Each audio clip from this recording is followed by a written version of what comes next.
সাফল্য নীরব, কিন্তু প্রতিদিনের প্রচেষ্টা তা উচ্চারণ করে। যে চেষ্টা করে সে কখনো হারায় না। ভালোবাসা দেয়ার মানে শুধু প্রেম নয়, এটি বোঝার মানে, সহানুভূতির মানে। যে বোঝে সে সত্যিই জিতেছে।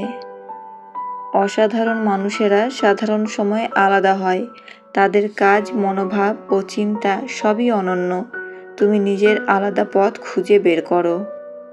ভালোবাসা কখনো ব্যর্থ হয় না, মানুষ ব্যর্থ হয়। যারা তোমার হৃদয় ভেঙে যায় তারা কখনো তা বোঝে না, তবুও তুমি আবার বিশ্বাস করতে শেখো। যে মানুষ ভালোবাসতে জানে সে কখনো সহজে কাউকে ছাড়ে না, কিন্তু যারা বিশ্বাসঘাতকতা করে তাদের জীবন ফাঁকা হয়। এক ছোট গ্রামে বাস করত রাহুল নামের এক যুবক। তার পরিবার গরিব, কিন্তু স্বপ্ন বড়।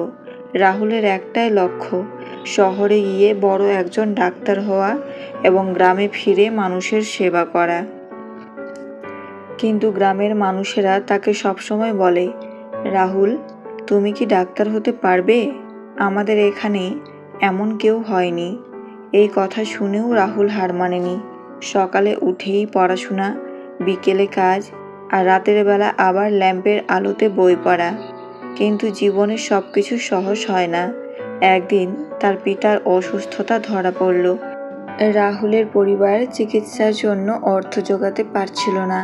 সে হতাশ হয়ে ভেবেছিল হয়তো স্বপ্ন আর সত্যি হবে না। কিন্তু সে থেমে থাকলো না। গ্রামের শিক্ষকেরা সাহায্য করলো, বন্ধুরা পাশে দাঁড়ালো, আর রাহুল নিজে কঠোর পরিশ্রম করতে লাগলো। তিনি কাজ করতে করতে শিক্ষায় মনোযোগী থাকলেন। দিনের পর দিন, মাসের পর মাস, বছর চলে গেল। শেষে রাহুল বড় শহরের মেডিকেল কলেজে ভর্তি হলো। কলেজে প্রথম বর্ষে সে কঠিন পরীক্ষায় উত্তীর্ণ হলো, কিন্তু কখনো হাল ছাড়েনি। 4 বছর পর সে পাশ করলো চূড়ান্ত পরীক্ষায় এবং এক সফল ডাক্তার হয়ে গ্রামে ফিরে এলো।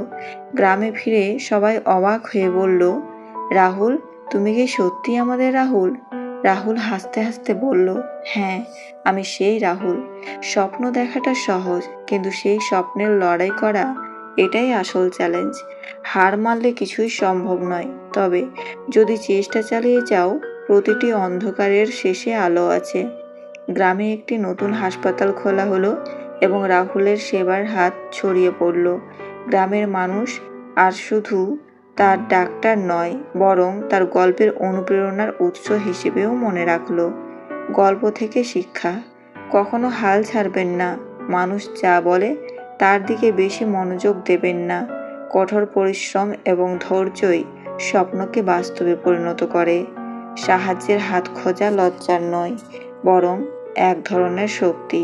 প্রতিটি অন্ধকারের শেষে আলো আছে, শুধু ধৈর্য রাখতে হবে। জীবন কখনোই সবসময় হাসি দেয় না, মাঝে মাঝে কান্নাকেও সঙ্গী করতে হয়। কষ্টই মানুষকে শক্ত করে তোলে, আর একদিন সেই কষ্টই সাফল্যের পথে এগিয়ে দেয়। তাই ব্যথাকেও গ্রহণ করতে শেখো।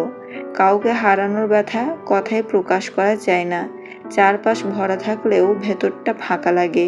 সেই শূন্যতা সারা জীবন থেকে যায়, যা শুধু হৃদয়েই বোঝে। ভাঙা স্বপ্নের টুকরো বুকের ভেতর কাঁটার মতো বিঁধে থাকে। কেউ দেখে না, কেউ বোঝেও না, শুধু নিজের ভেতরের আমি সেই যন্ত্রণার সাক্ষী হয়ে থাকে। দুঃখ আসলে একা আসে না, সাথে করে আনে হাজারো প্রশ্ন। কেন হলো, কিভাবে হলো, এসব ভেবে মানুষ আরও ভেঙে পড়ে, অথচ উত্তর অনেক সময় অজানা থাকে। মানুষকে ভরসা করা সহজ, কিন্তু বিশ্বাস ভাঙার পর সেই বিশ্বাস আর ফিরে আসে না। যতই চেষ্টা করো না কেন, আস্থার ফাটল রয়ে যায় চিরকাল। বিবাহিত নারীকে আকৃষ্ট করার 5টি উপায়। নাম্বার 1, আত্মবিশ্বাসী হন। নাম্বার 2, শ্রদ্ধা ও সম্মান দেখান। নাম্বার 3, ভালো শ্রোতা হন। নাম্বার 4, ব্যক্তিত্বে ভিন্নতা রাখুন।